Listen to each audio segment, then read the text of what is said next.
vidéo.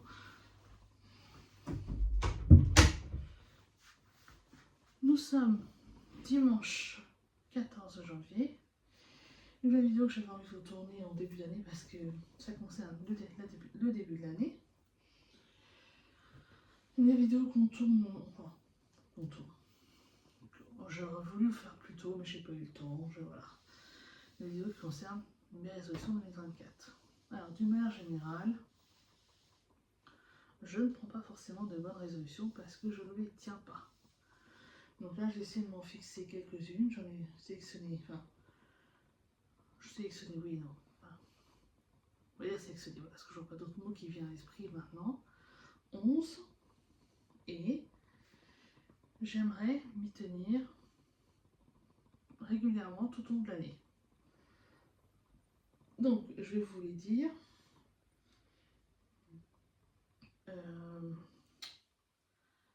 Et j'espère réussir à les tenir.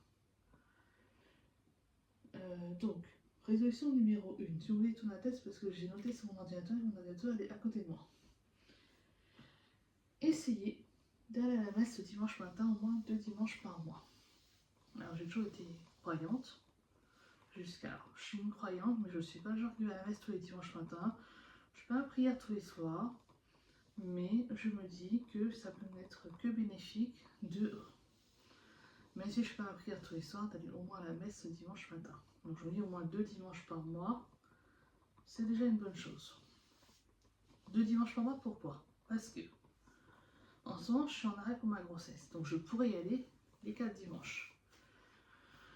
Mais je me dis, quand j'aurai repris le travail après mon congé maternité, je travaille 2 dimanches par mois. Donc ce qui fait qu'il y aura déjà 2 dimanches où je ne pourrai pas y aller. Donc il me restera sur un mois, on a 4 dimanches, 2 dimanches de libre. Donc voilà pourquoi je me fixe au moins 2 dimanches par mois. Je fais la messe à 11h du matin en général. Ça ne va pas lever trop tôt. C'est raisonnable, c'est faisable. Donc j'aimerais bien commencer à partir de la semaine prochaine. Ensuite, résolution numéro 2.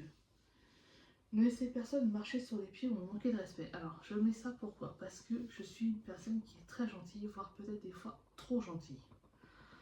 Encore une fois, la preuve, le conflit avec mes parents qui s'est passé pour les fêtes de Noël. Et mon frère aussi, bien sûr, est dans le groupe, avec son ami. Je suis trop gentille, pourquoi? Parce que, bon, j'ai dit ce que je pensais, je me suis butée dans mon idée. Au final, je n'ai pas forcément été gagnante parce qu'ils sont laissés buter sur les leurs aussi. Et pourquoi je suis trop gentille? Parce que j'aurais été une personne moins gentille, j'aurais déboulé chez les personnes concernées pour régler mes comptes en face à face. Et je me dis que peut-être être trop gentil dans la vie n'est pas forcément une bonne chose à 100%. Parce qu'au final, je me fais avoir. Je me suis fait avoir pour le fait de Noël, je me suis fait avoir pour l'achat de ma voiture. Forcément, j'étais trop gentille. Et le mec, il m'a escroqué, il m'a vendu une voiture qui a que des problèmes. Et malheureusement, je n'ai pas le moyen de changer de voiture, donc je suis obligée de la garder et de faire la réparation en temps en heure. Enfin, en temps en heure, au fur et à mesure. Et au final, cette voiture m'a vendu encore plus cher que ce que je l'ai acheté au d'un mois. Donc, voilà pourquoi je dis que je suis trop gentille. Parce que malgré que j'avais quand même tenté avec cette personne une procédure juridique, et je me suis fait avoir parce que l'assurance protection juridique à moi s'est rangée de son côté. Alors que j'aurais été moins gentille, j'aurais peut-être travaillé ma fierté, j'aurais rendu les clés, je maintenant vous remboursez, vous débrouillez avec votre dos. Mais malheureusement, je peux pas me permettre parce qu'on habite un peu à la campagne. J'ai besoin de voiture pour me déplacer, pour promener les chiens, pour faire mes courses et tout, et je ne peux pas me permettre de pas avoir de voiture. Mais bon. Donc maintenant, 2024, j'ai décidé de rester quand même gentille, je ne vais pas devenir un monstre non plus, mais de ne plus laisser quelqu'un me marcher sur les pieds. Voilà, tout simplement. Ensuite, numéro 3, prendre soin de moi plus régulièrement. Voilà, c'est quelque chose que j'aime faire. Moi, je prends soin de moi à la maison, je me fais des soins du visage, je me fais les ongles et tout, mais en fait, ce que je reste de temps en temps,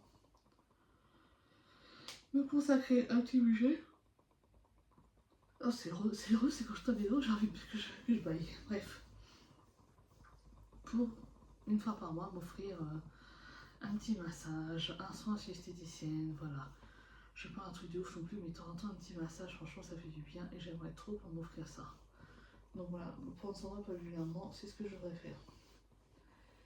Numéro 4, reprendre le sport dès que possible. Donc bien sûr, dès que j'aurai accouché, dès qu'on m'aura dit pour la rééducation du périnée, c'est good, vous pouvez reprendre le sport. Je vais reprendre le sport. Après, je vais voir avec la sage-femme euh, si je peux. Alors, la marche à pied, sachez que je peux. Mais si je peux au moins reprendre le sport en allant à la piscine, par exemple, pendant la rééducation du périnée. Parce que là, mon corps il a changé pendant quoi ça va, on grossit, on prend des formes. Moi j'ai déjà ronde de base, donc voilà. Et j'ai du mal à accepter le changement de mon corps. Donc voilà, donc je voudrais éviter trop les catastrophes. Pour ça aussi, je essaie de faire attention à ce que je mange. Et de. De reprendre le sport dès que je peux. Donc reprendre le sport, j'aimerais bien tenter, pas la course à pied, mais de faire un petit footing de temps en temps pour faire travailler le cardio, faire travailler les muscles et tout. Et puis emmener un des chiens avec moi, ça fera aussi du bien. En alternant un coup Hunter, un coup Hubert, un coup Ibana. Ensuite, numéro 5. Essayer de manger plus équilibré. Alors, d'une manière générale, je pense que je mange équilibré. Je varie, je mange des fruits, des légumes, voilà, je ne mange pas que des pâtes. Mais j'aimerais bien encore plus, un peu plus équilibré. Donc, voilà, c'est un de mes objectifs. Mais c'est un SMS que j'ai reçu, c'est pas grave. Je vais juste l'ouvrir pour pas que ça sonne toutes les 10 minutes. Ensuite, numéro 6, devenir plus économe. Alors moi, je suis ce qu'on appelle un panier percé. C'est un panier percé, tant que je peux dépenser, je dépense. Et là, j'ai découvert récemment sur TikTok des budget planners. Donc je ne me suis pas commandé le classeur comme beaucoup le font. Genre, c'est un mini classeur taille portefeuille que s'en sert. Moi, je me suis moi-même mes enveloppes que j'ai rangées dans ma maison, où j'ai mis vacances, imprévus, santé. Voilà, j'ai fait des enveloppes comme ça, des choses qui me tenaient à cœur et qui sont importantes pour moi, où je me dis tous les mois, je vais faire un budget pour telle et telle chose, et que je vais essayer de m'y tenir. Et je vais essayer aussi, par contre, là, je vais la commander sur Amazon, c'est la tirelire qui compte. C'est une grosse tirelire à peu près, elles sont en elles sont comme ça. Quand on met les pièces dedans, elle va détecter la pièce, et au fur et à mesure sur le bouchon, elle va indiquer combien il y a de temps. Comme ça, je me dis quand à la fin de la semaine, je sais pas, je veux dire, j'ai de l'argent en liquide dans mon porte-monnaie, comme souvent les petites pièces jaunes, les petites pièces un peu en cuivre rangées, là, les petits 1, 2, 3, 1 centime, 2 centimes, 5 centimes, ça en compte beaucoup le porte-monnaie. Je me dis, autant les mettre dans une tirelire, parce que petit à petit, mis tout à bout, ça fait une certaine somme. Donc, je vais essayer de devenir plus économe comme ça. Numéro 7. Alors là, c'est plus concernant de la prévoyance que je vais faire, c'est... Oh, c'est rouleau de paye. Désolé. Voir avec mon assurance et ma banque pour m'offrir un contrat. Alors, je pense ça, c'est dans un avenir lointain, j'espère pour moi. Et pour mon enfant aussi, et pour mes proches. Je vais offrir un contrat obsèque, un contrat vie, parce que je me dis, dans la vie, on est à l'abri de rien. On ne sait pas de quoi demain est fait. Et si demain il m'arrive malheur et que je décède, je veux pas que mes proches et mes funérailles à leur charge. Donc ça fait des années, je me dis, faut que je m'en occupe, c'est ça, et au final, je ne m'en occupe jamais. Et donc, là, j'ai décidé de le faire cette année. Donc, je pense que dans la semaine, je prends contact avec mon assurance et ma banque, voir ce qu'ils me proposent exactement. Parce que je sais que j'ai un contrat garantie de la vie, accident de la vie, mais je crois que j'ai pas l'obstacle assurance décès. Et je crois que je vais souscrire parce que plus on souscrit et plus on peut mettre un capital dessus qui va être au final important. Et plus le jour où ce malheur arrive, les gens sont soulagés sur ce point de vue là déjà, je dirais. Numéro 8. Alors je sais, j'ai 36 ans, bientôt 37. Et je n'ai pas le permis de conduire. Je conduis une voiture sans permis. Et je me dis pour cette année, sachant avec un bébé qui arrive, une voiture sans permis c'est bien, mais on peut pas n'importe où ce qu'on veut et tout. Enfin, on peut faire dans les alentours où on veut, mais je pourrais pas partir dans le sud avec. Si, je pourrais, mais au lieu de mettre 9h ou 10h, je mettrais 3 jours ou 4 jours. Donc, je me dis, c'est vraiment un objectif, franchement, qu'il faut que je m'y tienne. Passer mon permis et obtenir mon. Enfin, passer mon code et obtenir mon permis de conduire cette année. C'est vraiment un truc, il faut que je m'y tienne, faut que je m'y mette vraiment. Alors, peut-être pas tous les jours dessus, mais au moins une journée sur deux, enfin, un jour sur deux pour aller travailler dessus.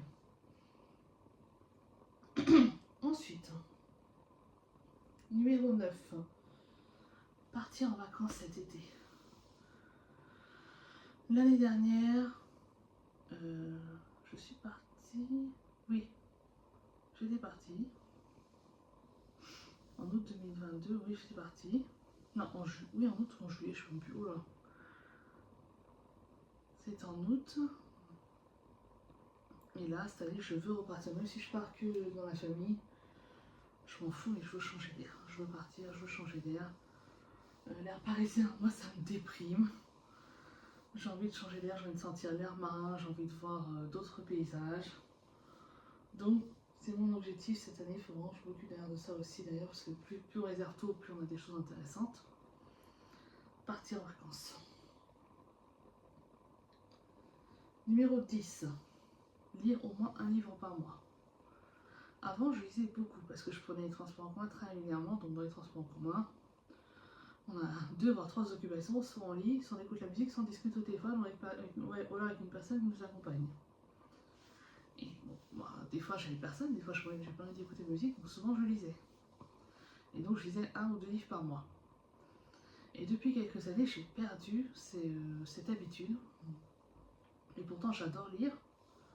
J'adore me plonger dans l'histoire, faire fonctionner mon imagination et tout. Mais je ne prends plus le temps de lire, c'est ça le problème. Donc je me dis cette année, un objectif, lire au moins un livre par mois. Donc quel que soit le livre, si ça livre un roman, un livre sur le développement personnel, un livre, merde, on appelle ça un témoignage, voilà, quel que soit le livre, lire au moins un livre par mois. Donc voilà, c'est un de mes objectifs qui me tient aussi pas mal à cœur. Numéro 11. Faire plus de sorties culturelles. Donc en fait, je commence à m'intéresser à la culture bien générale, c'est aux expositions.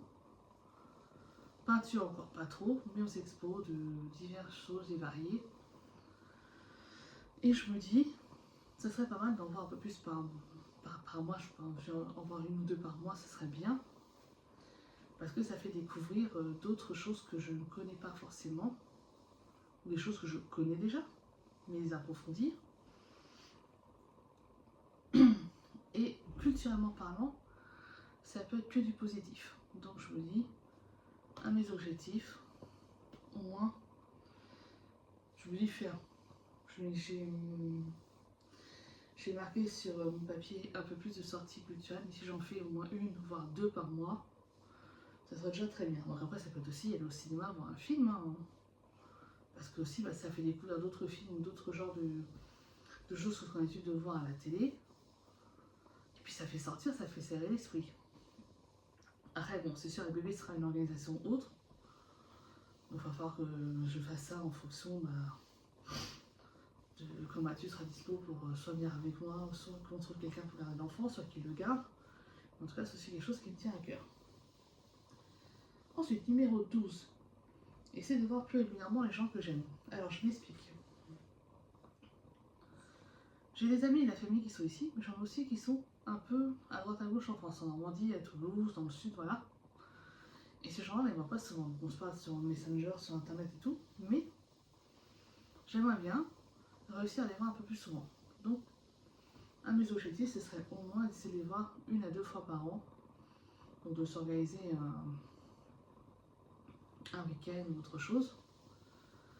Et de pouvoir y aller. Donc bien sûr avec bébé, parce que bébé sera avec moi. Mais ce serait un de mes objectifs. Donc voilà. Voilà ce qui concerne mes petites résolutions que j'espère réussir à tenir tout au long de l'année. Donc voilà, cette petite vidéo est terminée. J'espère qu'elle vous aura plu, qu'elle vous donne envie de vous abonner à ma chaîne si ce n'est pas déjà fait, d'activer le petit cloche pour recevoir la notification quand je sors une nouvelle vidéo, de liker, partager, commenter, voilà, vous connaissez.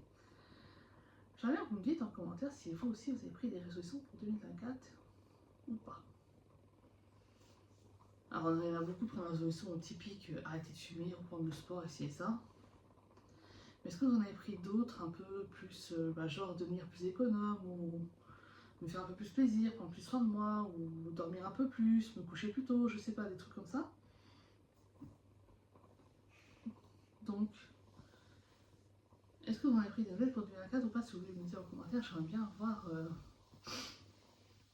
J'aimerais bien le savoir. Parce qu'avant, c'est vrai qu'on en prenait, je sais pas tous, mais beaucoup.